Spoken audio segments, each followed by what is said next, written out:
হাসান, তোমার এই মাসের ইনকাম? আলহামদুলিল্লাহ। পেজের? হ্যাঁ, পেজের। আলহামদুলিল্লাহ। অনেক কষ্টের পর যখন টাকা পায় মানুষ কাজ করার পর, তখন আসলে মানুষের মন যতই খারাপ থাক ভালো হয়ে যায়। যতই দিনমজুর চেয়ে কম কি, পেজের একটা পেজের নিচে কাজ, পেজের নিচে না, পেজের মাঝে কাজ করা মানে দিনমজুরের মতোই কাজ করতে হয়। আসলে আপনারা শুধু এডিট করে সারিয়া সুন্দর দেখেন, কিন্তু এর পিছনের কাহিনীটা আসলে যারা করে তারা জানে। আচ্ছা, যাই হোক, এর দিকে যাচ্ছি না। আপনাদেরকে শুধু ইন্সপায়ার করার জন্য ভিডিওটা বানানো, আর কিভাবে আপনারা চাইলে মাসে ইনকাম করতে পারবেন এইভাবে, তো মামার কাছ থেকে শুনবো। মামা, এটা সবাই জানে, আজকাল সবাই অনেক বেশি ভিডিও বানায়, আমি দেখলাম খেয়াল করে। আমরা যখন প্রথম শুরু করি তখন অত বেশি ছিল না, এখন সবাই অনেক জানে, ইউটিউবে সার্চ দিলে আপনারা দেখতে পারবেন। তাও বলি, আমরা যেহেতু প্র্যাকটিক্যালি জানি অনেক কিছু, সেটা অ্যাপ্লাই করলে আমি মনে করি যে ভালো একটা ইনকাম করা যাবে। যেমন হাসান যখন প্রথম খুলে এই যে পেজ যখন ওপেন করে, খুব পরিশ্রম করেছে, প্রতিনিয়ত ভিডিও আপলোড দিয়েছে, একদম প্রতিনিয়ত, ভিউজ হোক আর না হোক আপলোড দিয়েছে। তো এই ব্যাপারটা মাথায় রাখতে হবে যে প্রতিদিন ভিডিও আপলোড দিতে হবে। প্রথম ভিউজ আসবে না, একদমই ভিউজ আসবে না। যখন আপনারা রেগুলারলি আপলোড দিতে থাকবেন এমনিতে কয়েকদিন পরে দেখবেন যে আপনার ভিউজ চলে আসতেছে, যে কোনো একটা ভিডিও হিট হয়ে যাবে অটোমেটিক। ফেসবুক থেকে কি অটোমেটিক করে দিবে?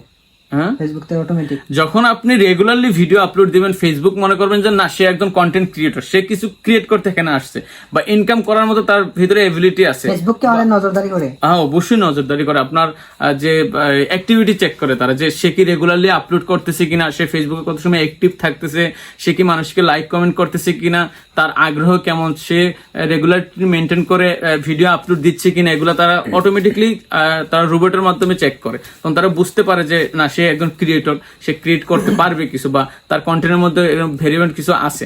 তো এমনিতেই তখন আপনার ভিডিও একটা না একটা হচ্ছে মানুষের সামনে রিচ করে দিবে। অটোমেটিক পেজের মধ্যে রিচ চলে আসলে আপনার অন্যান্য ভিডিওগুলো হিট হয়ে যাবে।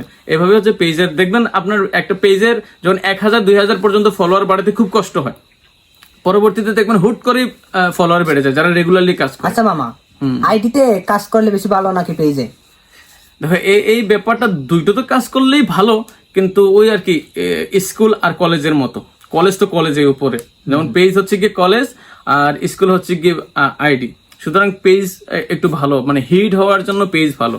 আর আইডির একটা পেজের কোনো ভেরিফিকেশন থাকে না, আইডেন্টিফিকেশন লাগে না, কিন্তু একটা আইডির লাগে।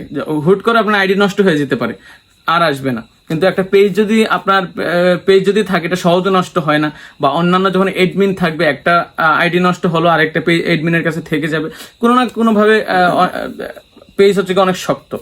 সেই কারণে পেজে কাজ করা বেশি ভালো। আইডি তো কাজ করলে, এখন আইডি তো মনিটাইজ দেয়, আইডি তো ভালো ইনকাম আছে। একটা পেজ খোলার পর নতুন অবস্থায় সে কয়টা ভিডিও আপলোড দিলে ভালো হবে? একটা পেজ, এটা আসলে বলা মুশকিল যে একটা পেজ খোলার পরে কত সময় লাগবে, কি লাগবে। আপনার হচ্ছে কন্টেন্টের কোয়ালিটির উপর নির্ভরশীল। যত বেশি কোয়ালিটিফুল কন্টেন্ট আপনি আপলোড দিতে পারবেন, তত তাড়াতাড়ি হিট হবে। তো সবাই ভালো থাকুন, সুস্থ থাকুন, আর সবার বিকাশ নাম্বার দিয়ে যাবেন। যদিও টাকা পাঠাবো না,